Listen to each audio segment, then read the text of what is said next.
Bacaan pertama, bacaan dari Nubuat Daniel. Sekali peristiwa Raja Belshazzar mengadakan perjamuan besar untuk para pembesarnya. 1.000 orang jumlahnya. Di hadapan 1.000 orang itu, Raja minum anggur.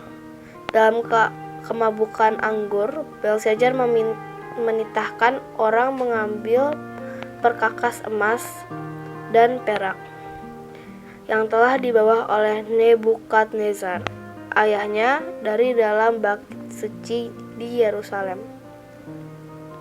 Sebab Belshazzar dan para pembesarnya, para istri dan gundik mereka ingin minum dari perkakas itu.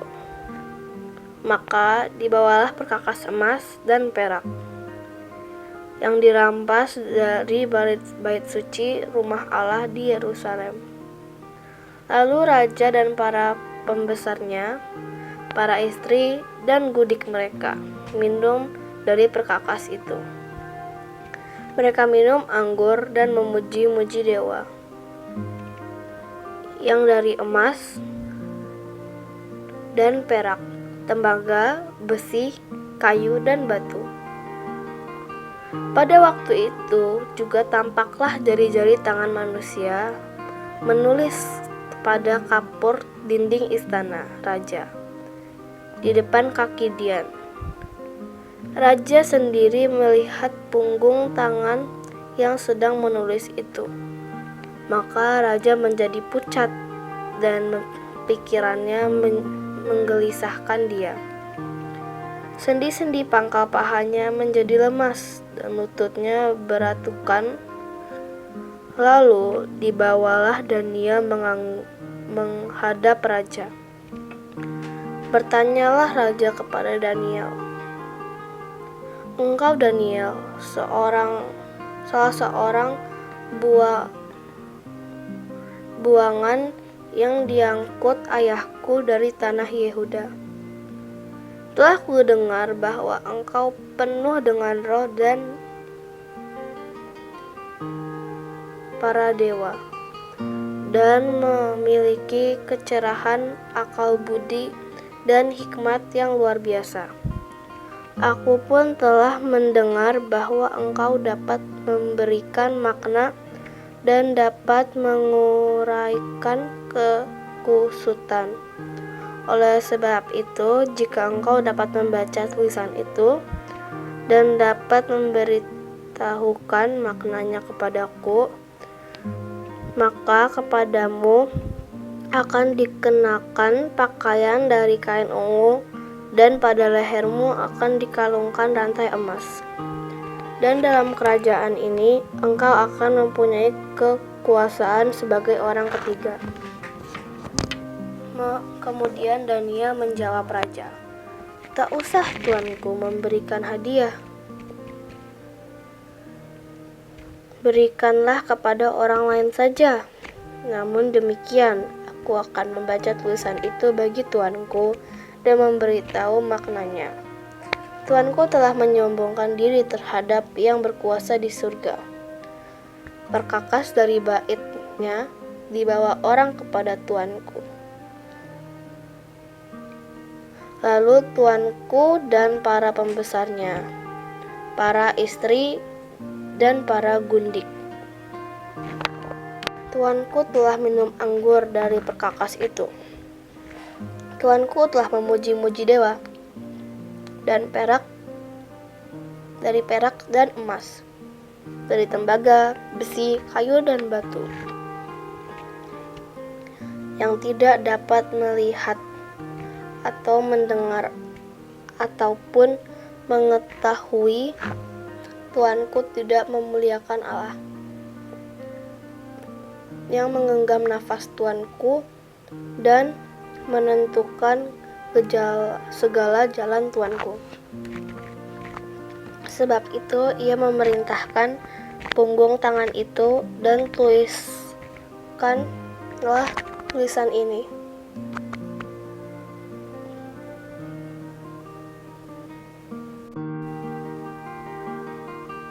Beginilah tulisan itu: Mene Mene Tekel Upharsin. Dan beginilah makna perkataan itu. Mene artinya masa pemerintahan Tuanku dihitung oleh Allah dan telah diakhiri. Tekel artinya Tuanku telah ditimbang dengan neraca dan didapati terlalu ringan. Urvasin di kerajaan Tuhanku dipecah dan diberikan kepada orang Media dan Persia. Demikianlah sabda Tuhan. Syukur kepada Allah. Bacaan Injil Lukas bab 21 ayat 12 sampai 19. Karena namaku kalian akan dibenci semua orang, tetapi tidak sehelai pun rambut kepalamu akan hilang. Inilah Injil Yesus Kristus menurut Lukas. Dimuliakanlah Tuhan. Pada waktu itu, Yesus berkata kepada murid-muridnya, "Akan datang harinya kalian akan ditangkap dan dianiaya. Karena namaku kalian akan diserahkan ke rumah-rumah ibadat, dimasukkan ke dalam penjara, dan dihadapkan kepada raja-raja dan para penguasa. Hal itu akan menjadi kesempatan bagimu untuk bersaksi. Sebab itu, tetap teguhlah di dalam hatimu.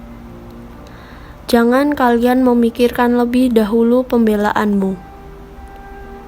Aku sendirilah yang akan memberi kalian kata-kata hikmat, sehingga kalian tidak dapat ditentang atau dibantah lawan-lawanmu. Dan kalian akan diserahkan juga oleh orang tuamu, saudara-saudaramu, kaum keluargamu, dan sahabat-sahabatmu. Dan beberapa orang di antaramu akan dibunuh. Karena namaku kalian akan dibenci semua orang. Tetapi tidak sehelai pun rambut kepalamu akan hilang. Kalau kalian tetap bertahan, kalian akan memperoleh hidupmu." Demikianlah Injil Tuhan.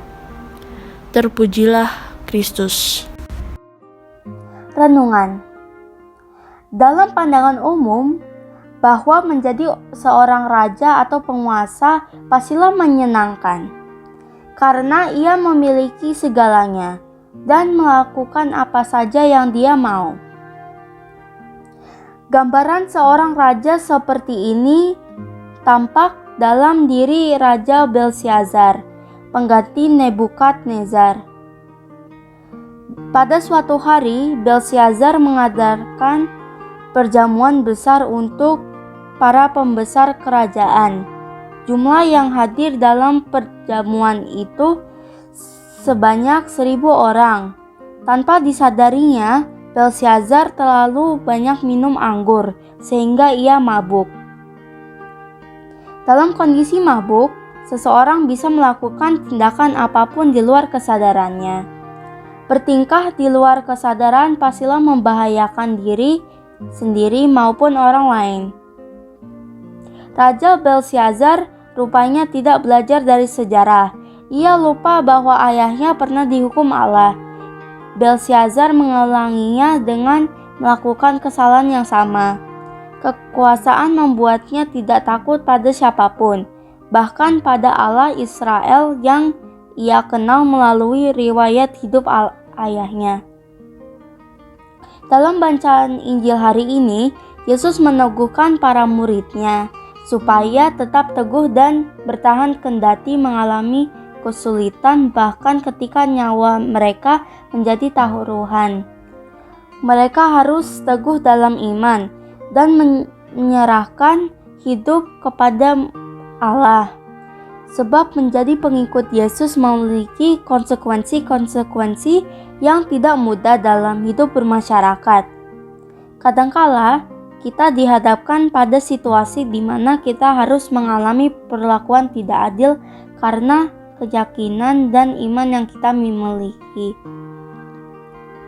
Dalam arti tertentu, memang terjadi banyak kasus karena di mana agama justru digunakan untuk mendiskriminasi sesama. Tidaklah berlebihan jika kita menyebut orang-orang seperti itu disebut mabuk agama, karena itulah sesungguhnya yang terjadi.